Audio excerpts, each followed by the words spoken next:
Oh, it's funny you should say that. I don't have the patience to do like movie reviews or something like that. But if somebody like set it all up and just had me in as like their guest, because my parents always used to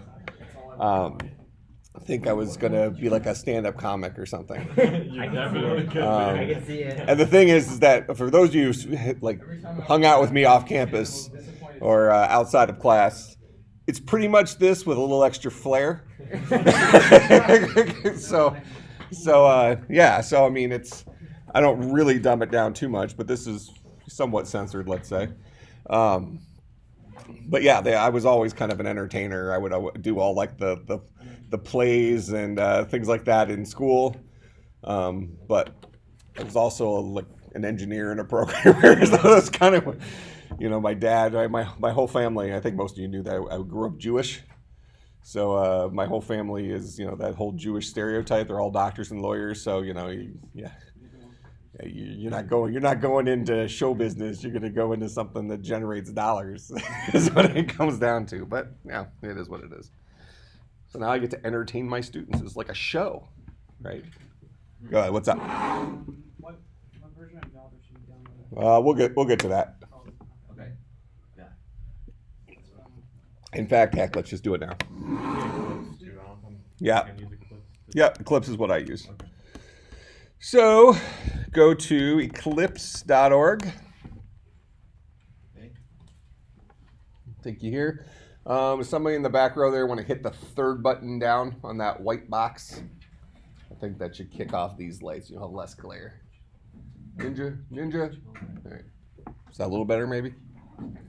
Just pretend maybe. If you want more lights off, you can. I don't care. I'm just napping up here. So go to eclipse.org. Click on download. Now, back in the day, Eclipse used to just be for Java. Now it's for a whole bunch of things. So you're going to want to pay some extra close attention in the next 20 seconds. You should be paying close attention to me at all times. But yeah. So see, it says install your favorite desktop IDE packages. So Eclipse is more than just for Java now. So click download 64-bit. It's going to take you here. Let's see. Oh, is it change on this? I hit download packages and then the one before the last page. Are you lying? Nope, there's download packages. The last page right below it says download packages. This guy? Okay, download packages. This is what you want. Yeah. So on this page, don't click the big orange thing. Click download packages, the little link underneath that. And that takes you in here. Let me see that better. All right, so don't get sucked into the first time you see the word Java, because you don't want this first one. You don't want the CC++ one yet. You'll have that in our 450 class. You want this one, Eclipse IDE for Java developers. And here, I'll go ahead and download this too. So make sure you choose the version that you have if you want Windows or Mac or whatever. Let's see. What was the name of yours when it came up? Is it Photon or is it newer? I think it's newer. I think it's newer. There's always something newer, isn't there? Mine just says Eclipse 2019-06. All right. Yeah.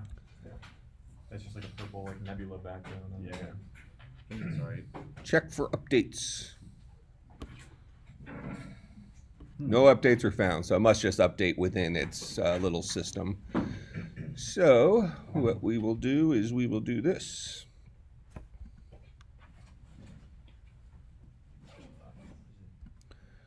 Show in Finder.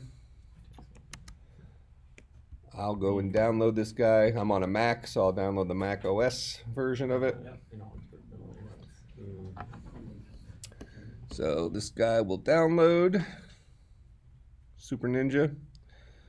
All right.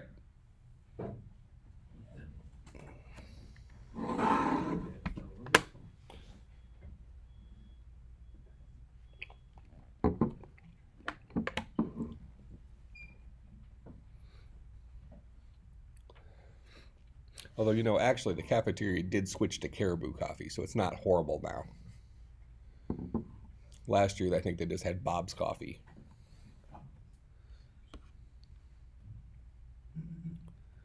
All right.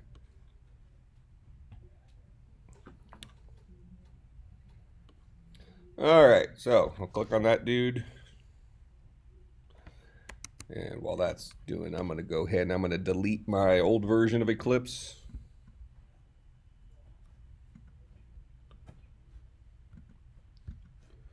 Move to trash. Oh. A lot of times on the Mac, they give you a little shortcut to the applications folder. So just drag that guy in there. And it shows up here in your applications folder. And just in case this link broke, I'll drag that out there. I'll drag this guy back down here. And now I have Eclipse. It'll ask you, it says, this was downloaded from the internet. Do you think it's safe? Just agree, it probably isn't. This is what yours looks like now? Yeah. All right. And then it's always going to ask you like where you want to store your workplace. It doesn't matter. A lot of times for students, what I'd recommend is I usually recommend you use like a Dropbox or, you know, the Windows or the Google Drive, you know, that kind of thing. Choose that as your backup location just in case you have a problem with your machine. Your code is always backed up. I usually just hit whatever just because I will just rewrite the code a zillion times anyways. But you should probably not lose your homework. All right, telling me about an older workspace. Yes, I want to use that. Don't warn me again. Ha. All right, workspace is just where do you want to store your stuff. That's all that is. All right, there we go. All right, so now you have, that's the version of Java that I want you to use. But we're actually going to be looking at Java from a couple different angles today. Because again, one thing you're going to see, we're going to spend the first couple weeks of the semester almost reviewing what we did in the first part of 200 last semester. But you're going to see that every little piece of it is like a little bit more complex. And that is really what we're experiencing is the difference between a loosely typed and a strongly typed language, an interpreted and a compiled language. You know, these languages have a little bit more to them when you go to, well, in this case, we're going to be compiling our code. So we're going to look at that from a couple different angles today. Okay. So last time we kind of finished off talking about Java's claim to fame way back when. We mentioned this last semester. We maybe did it more in passing, but just to give it a little bit more context, Java, when it first came out, they were listening to the Apple folks who were kind of whiners. You know, like the 2% of the population said, hey, applications come out, but they're for Windows, not for us. And why should we be punished? Well, it's because if you want to make money as a software writer, you write it for Windows. That's what you do. Apple had their day in the sun with iPhone apps. That's where if you want to make money writing mobile apps, you write it for iPhone. If you want to, you know, have the not that you can't make money on Android Store, but there's a lot more fluff on Android Store. There's a pretty decent chance of just downloading the baby crying app as anything else. But anyway, Java's claim to fame was this idea that, hey, you write the program one time and it will run on any machine that has the Java virtual machine. All right, so we're going to just draw a picture of this guy here real quick just to understand that world of the JVM. This is the Java virtual machine.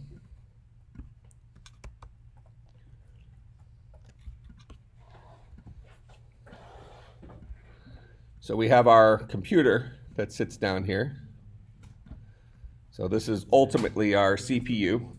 And if we want to think about this from a computer science course perspective, this is CSC250. That we talk about that level of things. Okay, and we could also put a little hyphen in this and connect it in our class. This is low-level language.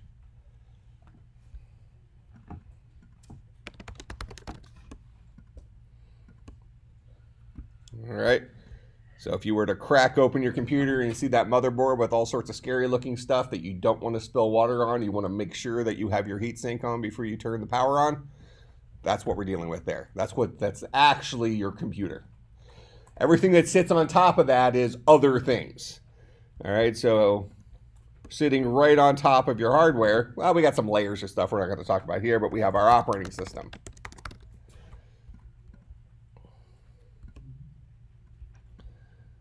Okay. Now our operating system, how many of you have heard of something called an API? Okay. Let me just create another slide here real quick. What does API mean to you? It's another one of those techie terms that, well, we've heard it, but we're not really sure what the heck it is. Go ahead. Application something interface? Yeah, so it's a application programming interface. What does interface mean?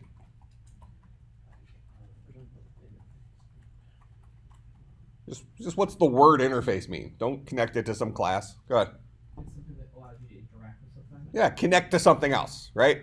You got a power plug, you interface it with the outlet in the wall. Poof, good things happen. Well, hopefully. But right? That's what an interface is. Okay, it's something that connects you to something else. Remember that for later in the semester when we talk about Java interfaces, how we can build them. Okay, well, what an API is, it's an interface that allows a programmer to write applications that connect to other things. So, for example, I might want to write a program that interfaces with Google Maps. If we all used some mobile app on your phone or something like that, like maybe Yelp, you click on the thing that says get directions, and what does it do? Pops open Google Maps, pops open Apple Maps, whatever. You know, it interfaces with another application. Now, sometimes it just launches that application. Other times the application runs inside that program, right? That's done through an API. So Google Maps provides an API that allows programmers to interface with their special sauce. Okay, they're not giving away the bank, but they allow you to kind of have your application conveniently hook into their tools, what they're providing. Make sense? That's what an API is. All right. APIs typically come in, well, at some point we'll talk about the history of APIs because we will introduce APIs in here. We'll be looking at probably the Yelp API and integrating it with like an Android application or something like that. But long story short, for the moment, all of our modern APIs fall into the category of something called a RESTful API, which we'll talk about. But the way you interact with Yelp is the same way you interact with Google Maps, is the same way you interact with Chase Bank, so on and so forth. Okay, there's a standard way to interact with APIs today. Well, a long time ago, when APIs were first kind of a thing, there were some proprietary ways. So if you wanted to interact with Google Maps, you would have had to do it the Google Maps way. You wanted to interact with Chase Bank, you would have had to do it the Chase Bank way. Now, they all have adopted a standard called RESTful APIs, which actually is something that's from the very early days of the internet. RESTful APIs use something called the HTTP protocol, but we'll talk about that later, so don't worry about that for right now. All right, but that's what an API is. Everybody got it? It's a programming interface that allows you to connect to somebody else's software. All right, so an operating system has an API. Now, actually, let's keep this in our format here. This is CSC250. That's our operating systems class, which is running this semester with Professor Locklear. So, what is an operating system? If you can give me a shot at a concise definition of an operating system here, what would you say?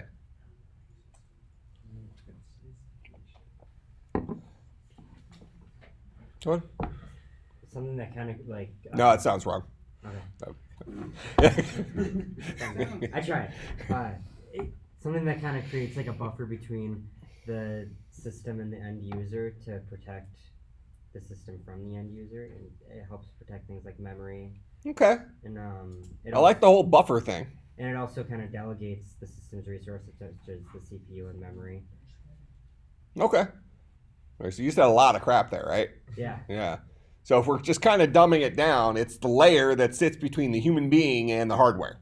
Yeah. And why do we need that?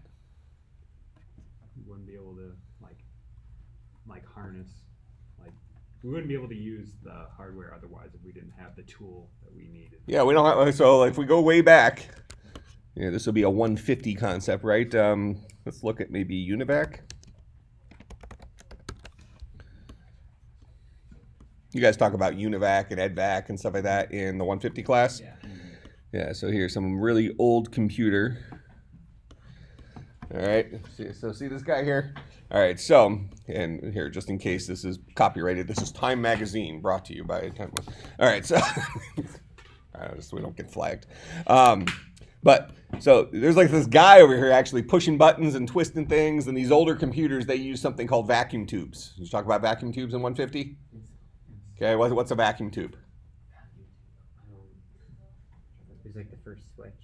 First switch, Yeah. on, off, 0, 1, right? What replaced vacuum tubes? What do we have inside of our computers today instead of vacuum tubes? Go ahead. Switches? What is a fancier name for a switch? There's a, no. It's not horrifically wrong. I'm talking about a very specific tool. Go ahead. MOSFET? It's a transistor. No. Yeah, we have transistors today. So what we used to walk up to, and when we think about vacuum tubes, really in your mind, think of it like a light bulb. On, off. You know, you unscrew a light bulb enough, the light goes off. Screw it back in, light comes on, off. Okay? That's what a vacuum tube effectively was. And if you wanted to set a number up on a computer back then, you would give it the binary version of that number. We spent a lot of time with binary stuff last semester, right? All that conversion crap. Okay, because why talk in base 10 that we're comfortable with when we can just operate in base 2 or base 8 or base 16 that computers like? Because we're computer scientists and we're better than everybody else. You make sure you tell each person you see today that. Okay, even if they're strangers, just stop them, tell them that. All right, so if you wanted to create the number 4, you would put 1, 0, 0, right? That would probably be like an 8 or a 16 light bulb bank, vacuum tube bank, where you could put a number in. And you would have them all off until you got to the last 3, and then you would turn the third one over on and then leave it from that. That's the number 4. The 1's place, the 2's place, the 4's place, right? I mean, you really interacted with the hardware back then.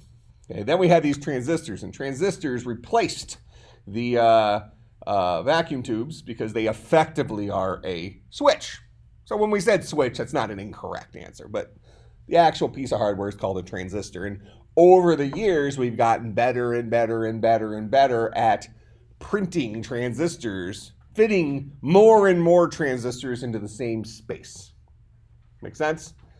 So if you look at a processor today and you look at a processor from 15 years ago, they're not drastically different in size, but they're drastically different in capabilities because the ones today have more transistors in them. Got it? Any deeper than that, we're dealing with 325 stuff, but or in our grad program, 548 is where we talk about that stuff. But, you know, in any case, transistors make our computers way more powerful while making them smaller and smaller and smaller. Because now we're almost at the point in time where our computers are starting to get a little bit larger, aren't they? You know, for a long time, we wanted to get our smartphones capable of doing more and more and more and more and keep getting them smaller and smaller and smaller while still being able to do a lot. Then all of a sudden we said, well, our battery's power is getting so good, I want a bigger screen. And now they're talking about foldable phones, right? It's like, well, you mean the biggest, I mean, this is the biggest screen in the market right now. This is the Note 10 Plus. So this is a 6.8-inch screen.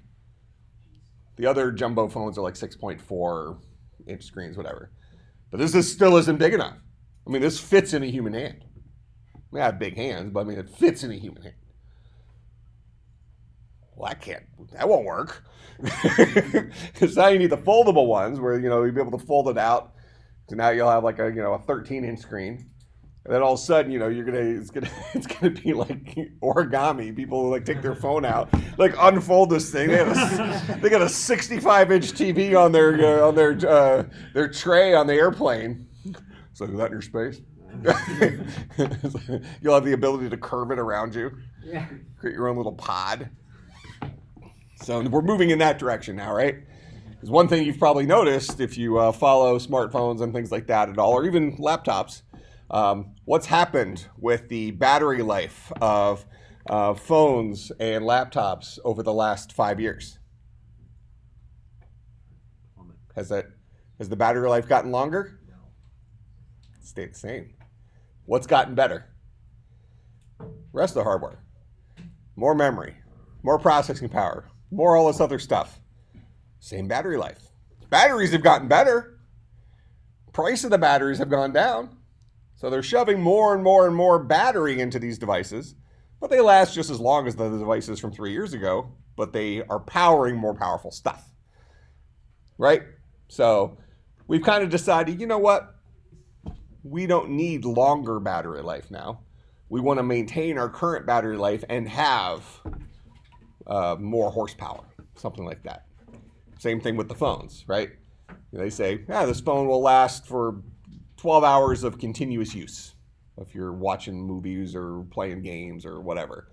Last year's phone made the same argument. The phone year before that made the same argument. Okay, this one has a faster processor, more RAM. I mean, this phone has 12 gigs of RAM in it. Yeah, some of your laptops don't have 12 gigs of RAM in it. So, I mean, I don't know, it's just like, it's ridiculous. This is a computer. I go to the swimming pool every day. It was funny. I have these interactions with these guys at the gym where like, oh, you come here and you swim? Like, no. Like, oh, so you do the walking thing? Because the pool has like a lane dedicated for water walking. I just kind of get in like the warm water therapy pool and just kind of stretch and answer email. And then I do my cool down in the hot tub. That's my workout. Hence this Olympic physique.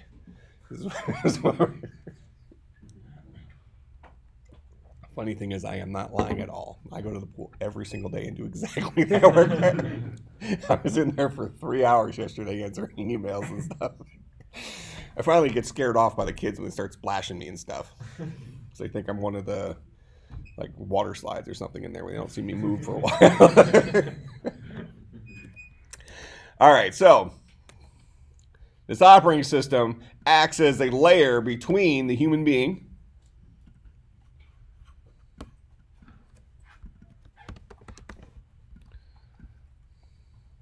and the hardware. All right, because way back when, we used to walk up to the computers and actually turn on these vacuum tubes and stuff like that. We don't do that anymore. Right? Now we sit down and, keep in mind there was an evolution that happened there, right? In the early days of our operating systems, all we had is a keyboard. We were interacting with DOS or the Unix prompt or something like that, something that looks like this. We saw this last semester, right? So our whole computer screen looked like this. If we wanted to see a directory listing, we would just type in ls or dir for DOS and see a directory listing. So on and so forth. All right, so in any case, then our computers got more graphics on them. We got the mouse. We can start double clicking on things, drag and drop, graphical user interfaces, yada yada yada. But these are all evolutions of the operating system. These are all things that make it easy for a human being to use a computer. Ultimately, the human being is using this operating system. The operating system is then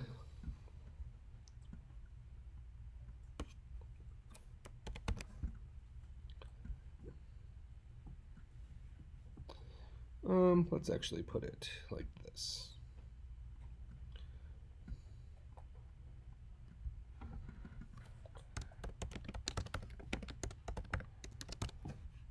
So the human being is actually using a bunch of third-party software which is talking to the operating system.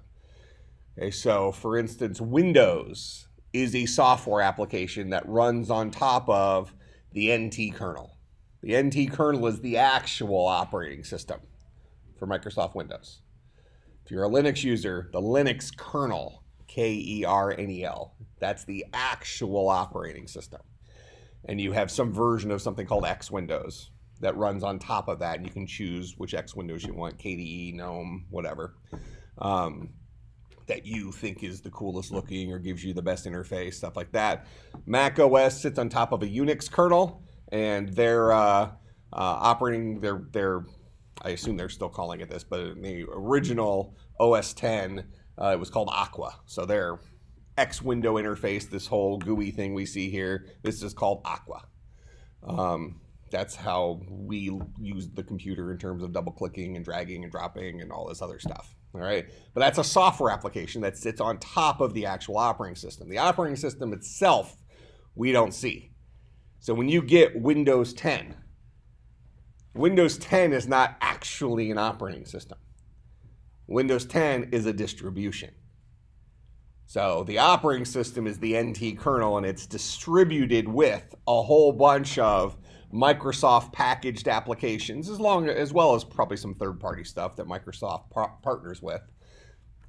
The calculator, notepad, these are all staples. These are applications that you expect to be there on all Windows machines. That's part of the Windows distribution. Okay?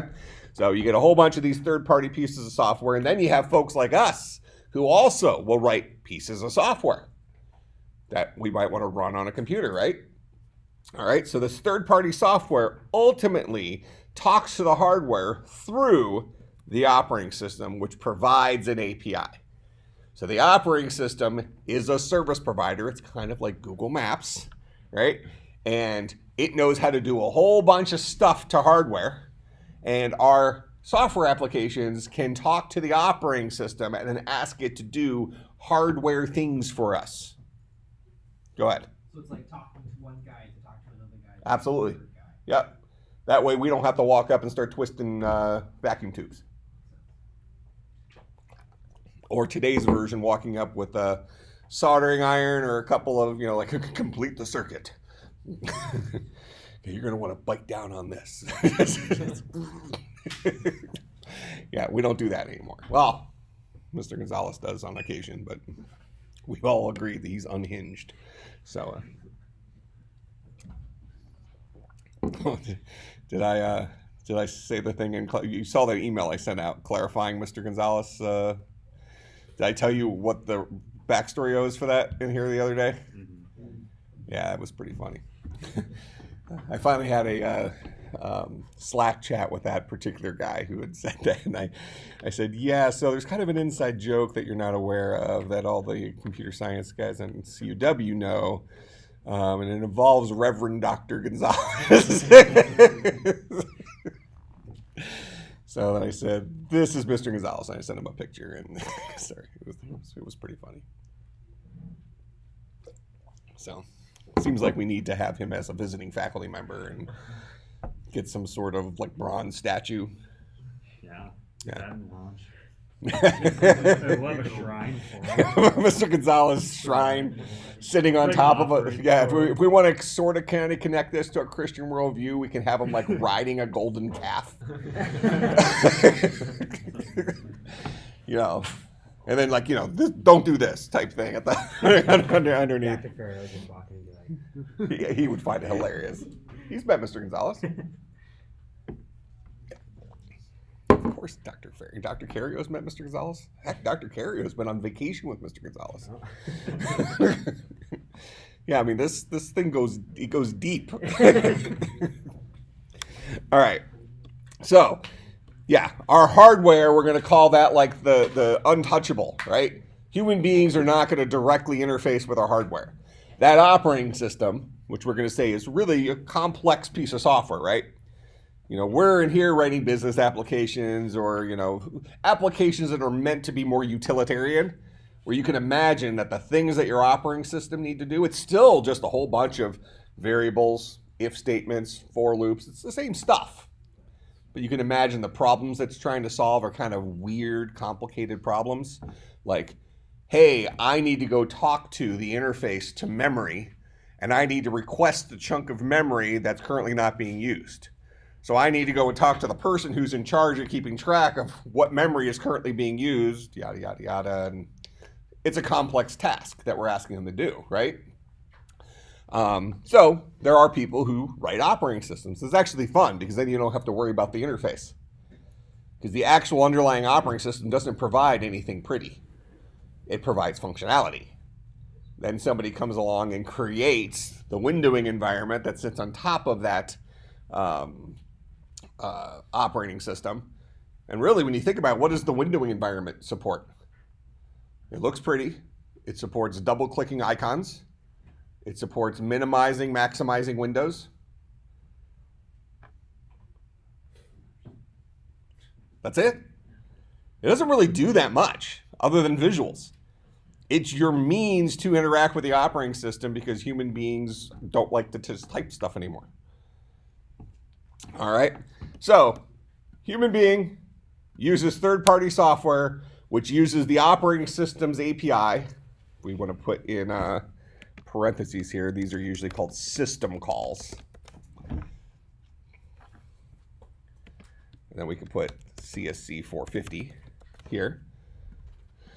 That's our systems programming course. All right, so to learn the operating system's API, we call that systems programming. And we make these third-party applications make some system calls. And we're going to be doing some of these system calls, but when we learn it from a Java perspective, we're not thinking about it as a system call. It's like, oh, well, that's just the way you request memory. Because let's throw Java in here.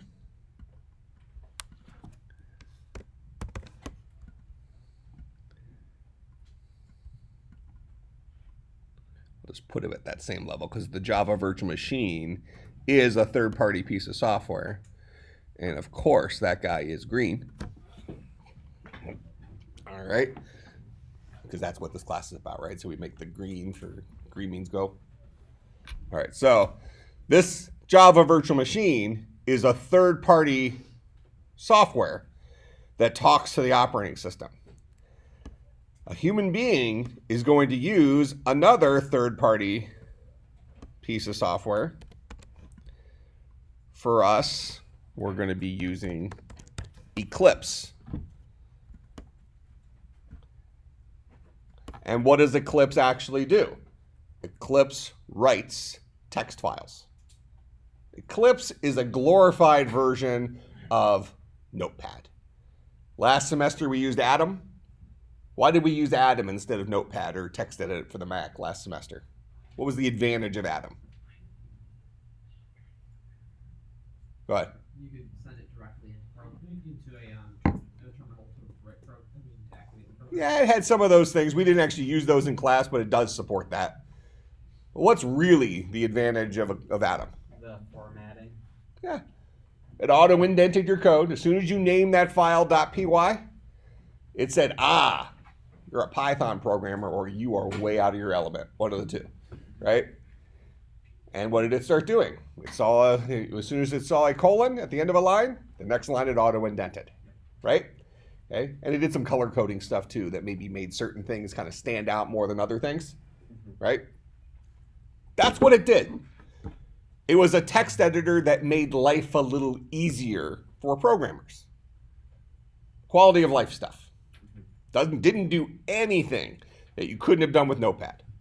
Notepad will let you save a file as a .py file. And then you can run that with the Python interpreter. Same thing. You can write a Java program using Notepad. No harm, no foul. What do you think Eclipse does? Does what Atom did. Okay? Eclipse does some indentation stuff. It'll have when you have an opening curly brace, it'll match it with a closing curly brace. Quality of life for a programmer stuff. It also gives you a nice little play button up there to run your Java program. But before we're allowed to do that, we're going to show you the old school way of doing it to kind of prove our point here, kind of the world we're living in. As you saw from last semester, go ahead. What's the benefit then of using a whole other basically text writing program? Like how is Eclipse for Java and how is Atom for Okay, so you're saying like, why aren't we using like Atom for Java? You absolutely could. So, for instance, somebody like me who programs in many different languages on a given day might choose to use something like Atom all the time. I would say, as a general rule, if you're using a lot of loosely typed interpreted languages, Atom or something like that, another popular one's called Sublime. There's 500 of them out there. So I just kind of picked Atom. It's the one I've used a bunch. It's fairly popular, whatever.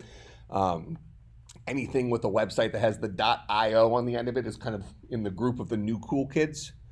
Tends to be that thing. But I would say that if you are a web programmer and you're doing stuff with like JavaScript, Node.js, Ajax, Ruby, scripting type languages, you probably live your whole life inside of like Atom. When you go over to the strongly typed compile languages like Java or C# or Swift for Mac, you tend to see specialized IDEs for these integrated development environments that allow you to do some extra stuff that's very specific to that language. Not that you couldn't have pulled it off in Atom, but you tend to, when you're working in those languages, not dabble in these other languages as part of the same solution.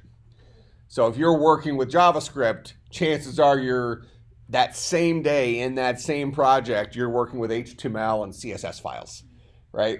Which Atom can just open up all three of those, no harm, no foul. It does all your color coding depending on what your extension was on the file. Your whole life is inside that one application. Java, pretty much doing Java the whole time. Otherwise, you might be on a website getting the API key for Yelp, or you might be configuring a database somewhere. We use Firebase for a lot of our Android applications. Android made by Google, Firebase owned by Google. They tend to work together pretty well, not as well as they probably should, but that's the acquisition world for you. Firebase was its own company. Google acquired them, and now they're trying to make it work with their stuff. But yeah, I think it probably is more of just a tool of convenience. But there's zero reason. In fact, I'm confident that if you named a file .java in Atom, it would do indentation stuff, might even do completion for curly braces. The one thing you're going to really, really, really appreciate about Eclipse and Xcode for Mac works the same way, Visual Studio for C# and C++ works the same way, is something called autocompletion. So if you're using a string and you want to call the length method on that string, let's say your string's name is S, when you say S dot and then you type in the L, it'll go ahead and give you the option for the 5 or 6 functions that start with an L. And you can just select the one you want. You have less misspellings, things like that. So other power tools like that again are quality of life features for programmers, not necessities. Go ahead. Just out of curiosity, for like Python, for example, is there like software available for like auto completion for that? Because like Atom something. Yeah, I'm sure. Yes. Okay. Yeah, there's probably a. In fact, I'm guessing some of you maybe even found one. I know some people were using Visual Studio Code last semester, which is kind of Microsoft's version of Atom. And I haven't personally used it much. I've tested it a couple times, and everything I've heard from people is it's the best one. I just happen to use Atom. It might do code completion, I'm not sure. But I'd be surprised if there isn't one like that. Sure. It's certainly something that programming tools tend to try to do. Okay.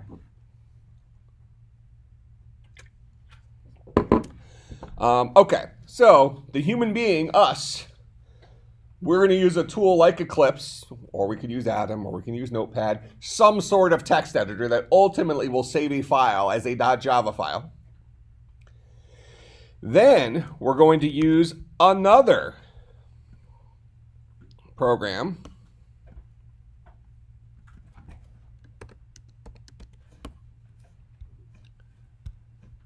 called Javac, which stands for the Java compiler.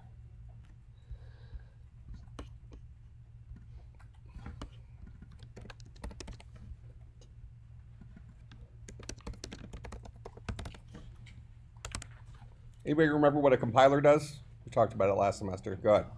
It basically takes the code you have and puts it together so that the computer can read it.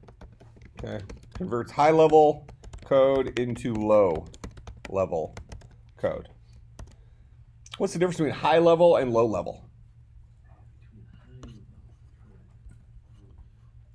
Here, go ahead. A computer can understand low-level code, but it can't understand high-level code because it's designed for us to be able to convert it into a lower-level code. There's truth to that, but I want to know what the difference is between them. So we had machine language.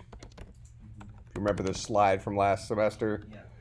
Low level, high level. What's the difference between these three kinds of things? Let's get the first one out. What's machine language? Zeros and ones. Okay, if we were coding in machine language, we got the 2-button keyboard. What's the difference between low level and high level? Level Not- doesn't have a lot of structure to it. Essentially, like high level is more like it has a lot of things that are kind of preset. I guess is how I view it. I don't know. It's kind of hard. I can't really put my thoughts on it. Yeah, see, I really explain it pretty well when I teach it initially. I'm surprised that we haven't jumped on it yet.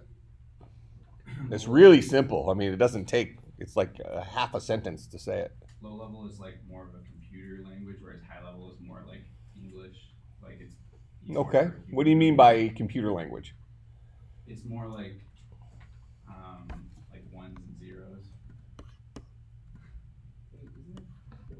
Tell me about the CPU. What's the CPU? Collection of magic. Collection of magic tricks. Collection of magic tricks. So CPU has a whole bunch of little transistors, gates, all these little things that are kind of soldered on there in the prototype, and then they do printing and crap like that when they actually mass produce them. But each one of those is a little tiny magic trick that does something very, very, very, very fast and probably very, very, very, very small. And each one of those individual magic tricks isn't all that impressive in and of itself, but you put enough of them together, real problems get solved. Okay, so that's what the CPU effectively is. It's a collection of these magic tricks. And as a programmer, what are we ultimately doing? We're telling the CPU to perform magic trick 3, perform magic trick 17, perform magic trick 24, yada, yada, yada. Now, hello world's on the screen. Okay, that's what our CPU is. So let me ask this question again. What's the difference between a low level and a high level language? And I'll throw in one more piece in terms of the CPU. Go ahead. Yeah. One, like a low-level language might be one magic trick, whereas high-level combined that with specific orders to use specific things. Low level code is a one-to-one relationship. One line of low level code equals one magic trick. Remember that? One-to-one relationship.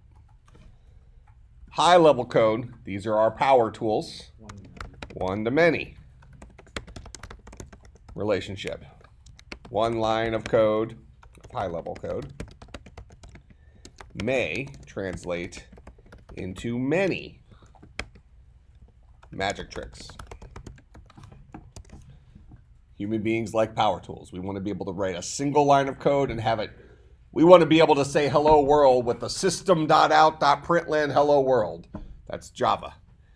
We want to do it in Python. We just say print hello world. Right?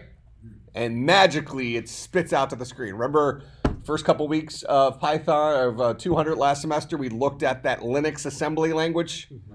Okay, remember that guy? Here, let's bring that guy back up. Hello world assembly.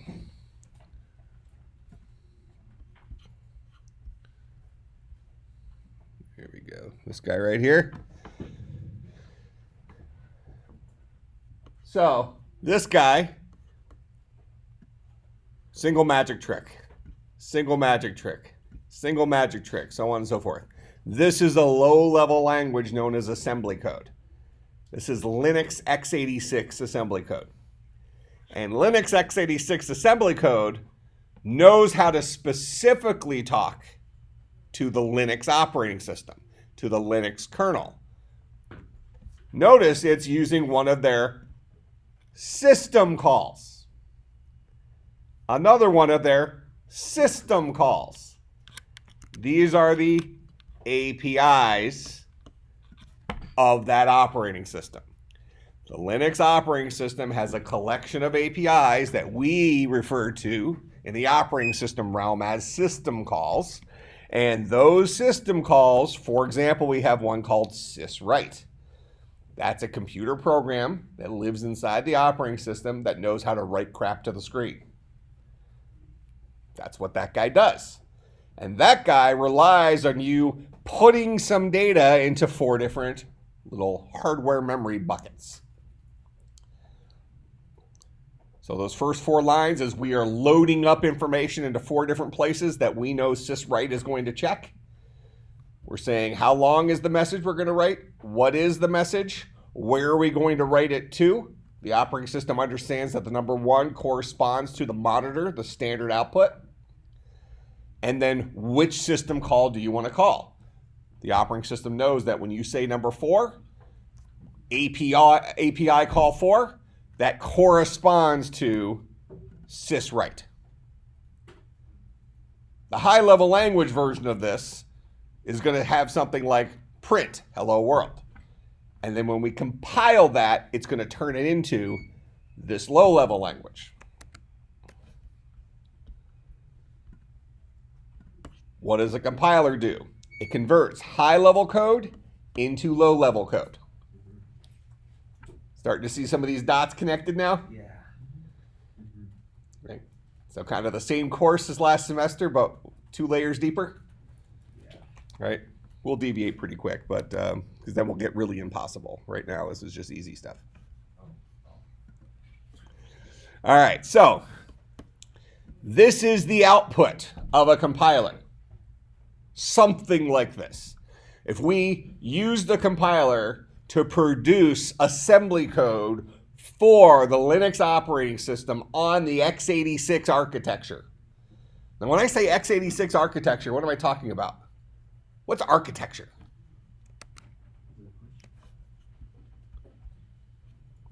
Let's see where I want to put this. Now, we've all heard that before, right? We've heard the term architecture as it relates to a computer. In fact, we have a whole class on it. CSC250 is computer organization and architecture. That's what that class is. And we're all going to take that class when it's offered. Is that next year or is that? Yeah, I think it'll be either. It might be in the spring.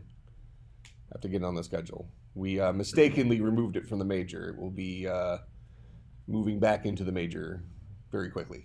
Because I remember, well, I looked last semester at my academic advisor. I thought the only other one was theory practice 2, which is why I'm asking. Just wanted to make sure.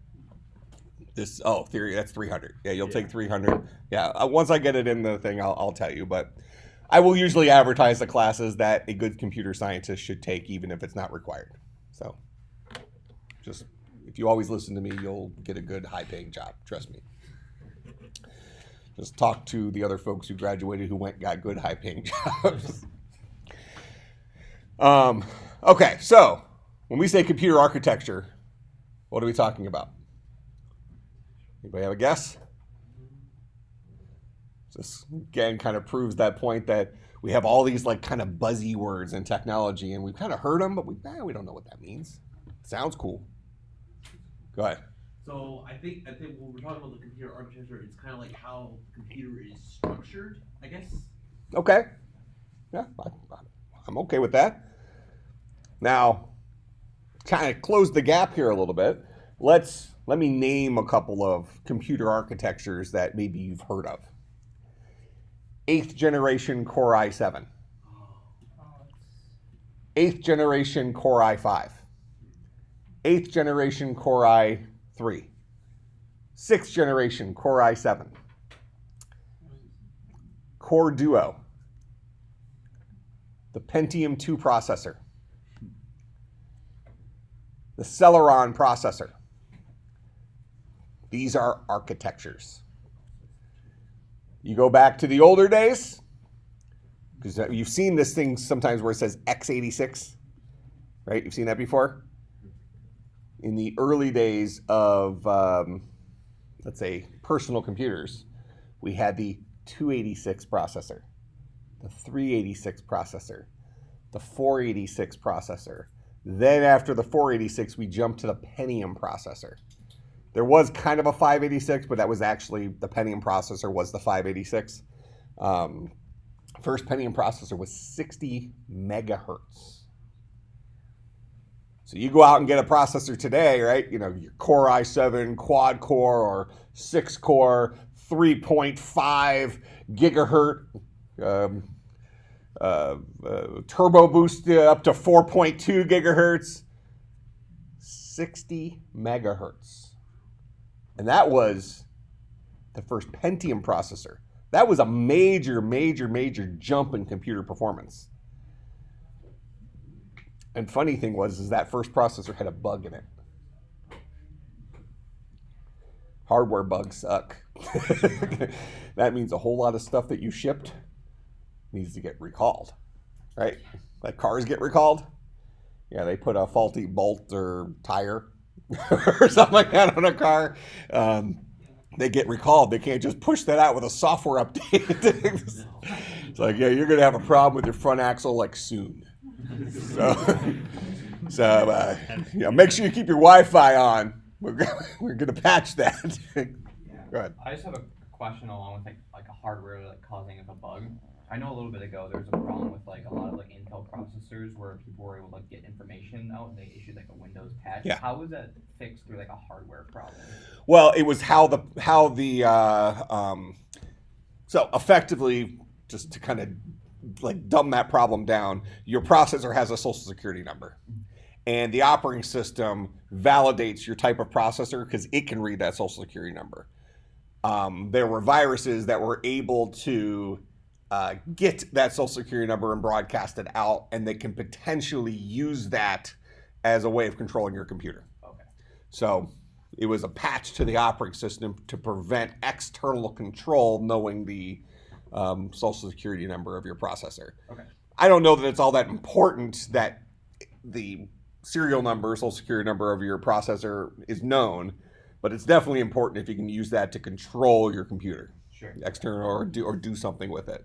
Yeah. Is that like the same number? How the operating system can tell the difference between one brand of processor versus the next for like how to control those magic tricks? Well, yeah, because I mean, really, there's only two brands of processors that you're going to have in a Yeah. computer: AMD and Intel. And so this is really talking about our architecture. So, so I'll just keep going with the architecture thing because we'll touch on what you just asked. If we go way back, let's just say we'll just start at the 286 processor. Before that, there was an x86 processor, and actually was an 086. There was the 8086 processor, and we can even go back farther. But let's just say you get the 8086 processor, 286 processor, 386 processor.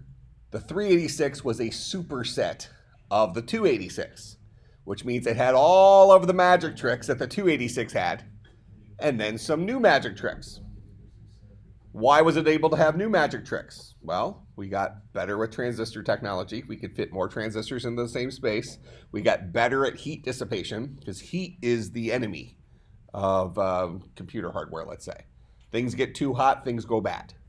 Okay? I don't remember if I told this story last year. Did I tell the story about the fire in the dorm room when I was in school? There was a famous processor, the original Intel Pentium Celeron processors. It's a big long chip, like that, and they were famously overclockable. So this guy had a 200 megahertz Celeron processor, overclocked to like 1.6 gigahertz. Okay, usually when you overclock, you're overclocking like a 20% boost. Okay, this is many, many, many hundreds of percent boost. And he had the case open, he had all these fans blowing on it. Well, in the middle of the night, 4 a.m. or something like that, He comes banging on my door. He's at the very end. I'm the first door off the elevator to the right. He's at all the way at the end of the hall on the left. Because banging on my door, says, I need help. I come out of my room. I turn to the right. His room is on fire. I'm not talking about little puffs of smoke coming out of his room. There is billowing fire pouring out the door of his room. You could not enter his room. His entire room was on fire. Now, I mean, this was like an old stone building, you know, so that it didn't really spread to other rooms. But I mean, this room was gone. Just gone. We had to split the cost of the same. We had the same crap back then. You had to split the cost of, you know, somebody does something stupid down the hall. Everybody else on your floor has to like split the cost of fixing it. It was like $700, like replace this basically a room. It was my cut. I mean, but this guy was, I mean, he overclocked it too much is what happened. Now there's like protectors. You know, now you have these smart motherboards that'll tell you if a processor starts getting too hot and you can shut it down. You know, we didn't have them back then. You know, back then you actually had physical jumpers. You know, that you had to like, it was a clock multiplier. It's like, okay, it's 200, 200 megahertz. I want to get it up to 1.6 gigahertz. I'll put this here, this here, this here. Then I'm going to need a twisty tie to go from here over to here. And then we need to put like 4 drops of solder there because I need all these connected. Yeah, so it was. Do you have any roommates? No. Yeah, he had a roommate. God rest his soul. Fortunately, nobody was hurt, but a dorm room was completely gone. I mean, everything was ash. The heat must have just gotten to some, it was intense. I mean, this was, I don't know, 200 yards down the hall from me, and you could feel the heat where I was, and it was completely inside of his room. It was bad.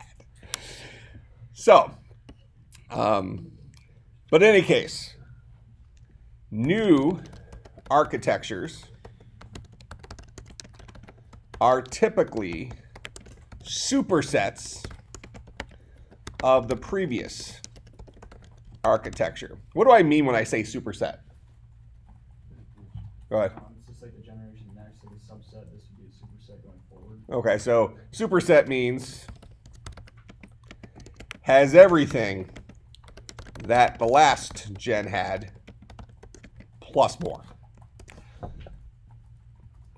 Another way you may have heard this before is backwards compatible.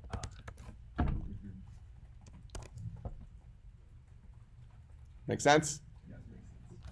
All right, so if you had a 286 processor and you had a whole bunch of money invested in software, and then you got the latest, greatest computer with a 386 processor in it, which is technically a new architecture, most of your old software should still run because all of that software was already written, compiled, loaded onto floppy disks.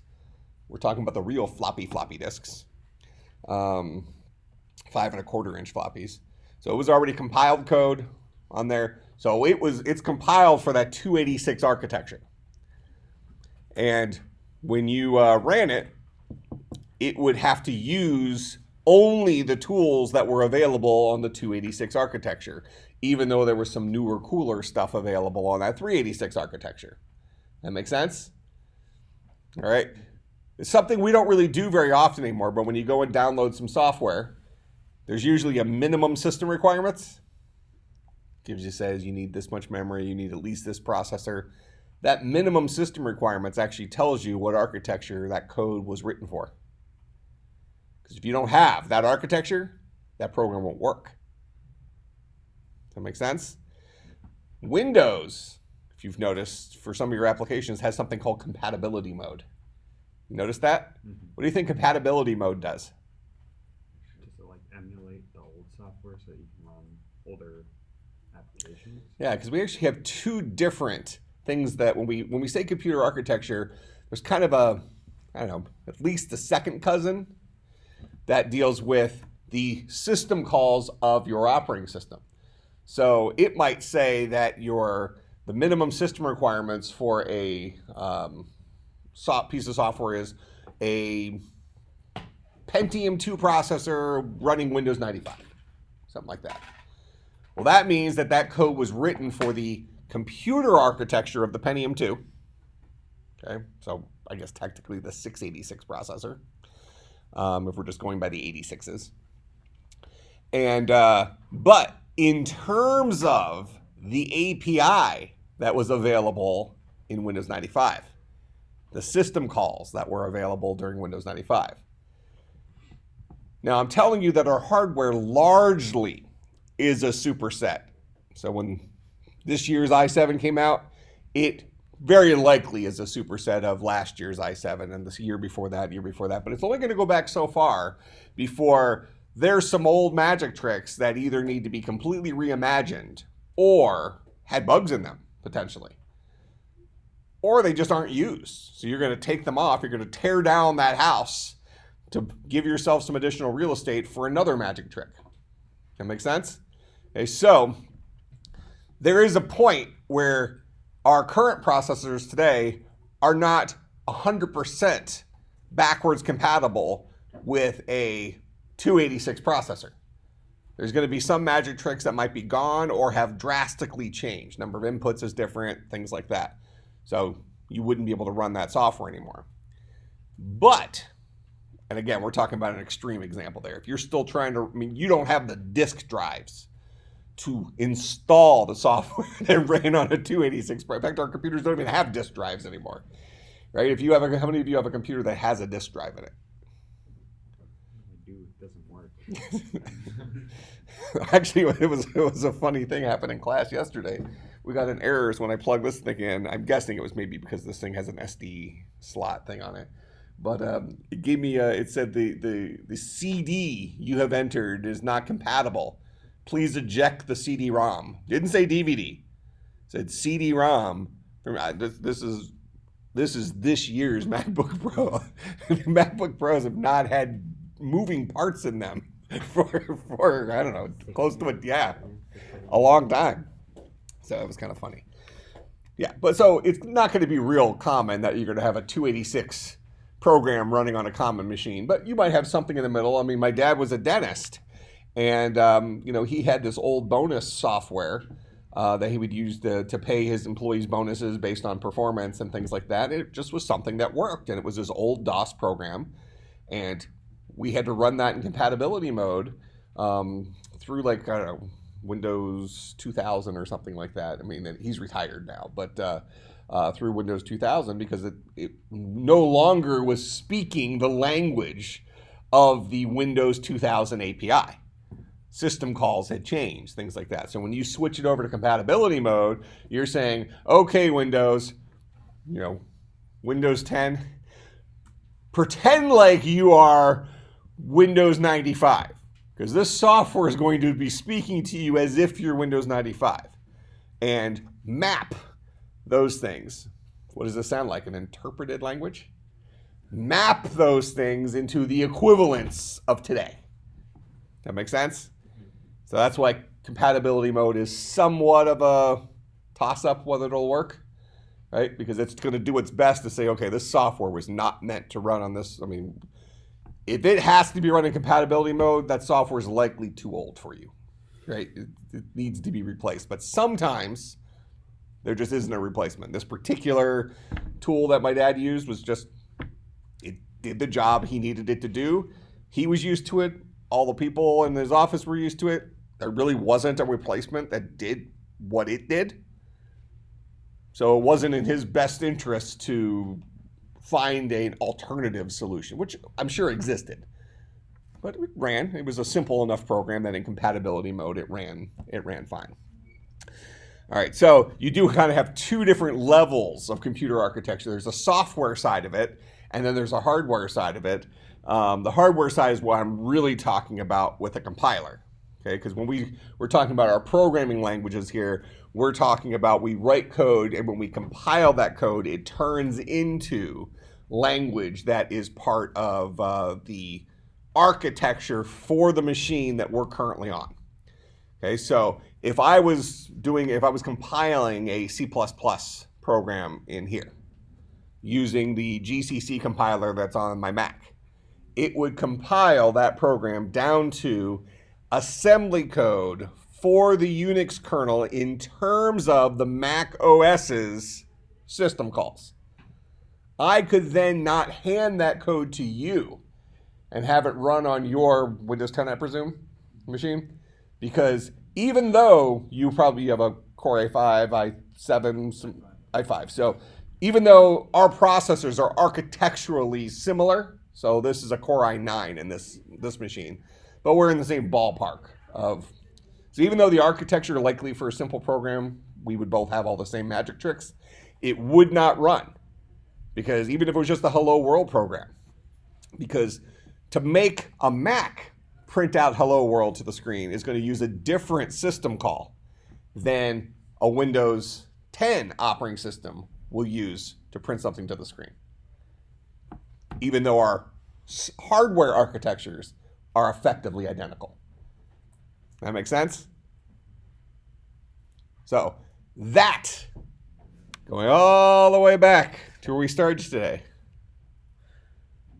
that is the problem Java tried to solve.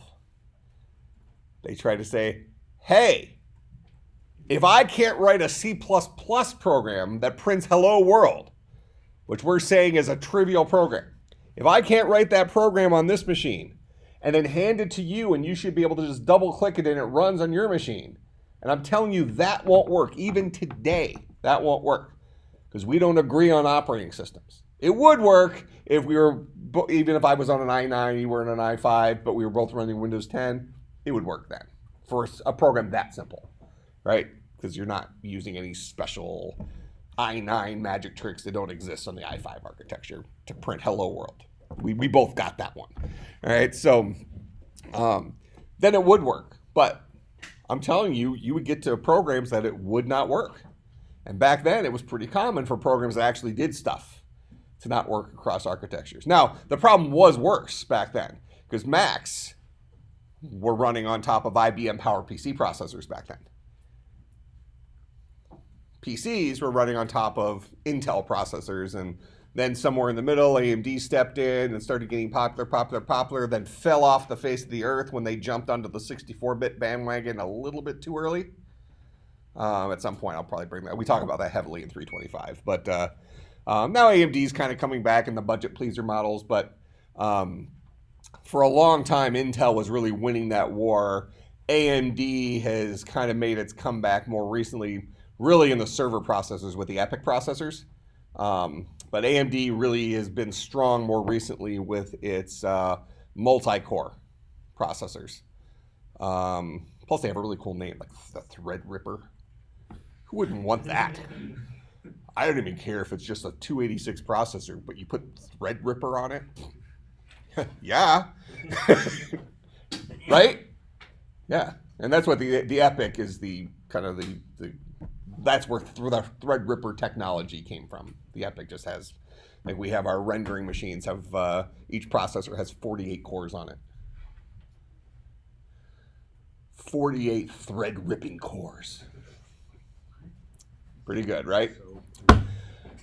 So, long story short, we went from the history of Java, what problem it was solving, right? It's like, hey, you want that Hello World program to run on Mac and on Linux and on Windows? No problem. Write it in Java. Compile it in Java. What will it compile down to? Assembly code, but not Intel assembly code. It'll compile down to assembly code that the Java virtual machine understands. This is a computer built out of software. And that guy effectively is an interpreter that will turn it into the appropriate system calls for the operating system. So it's kind of a truth to say that Java is both compiled and interpreted. Make sense? All right.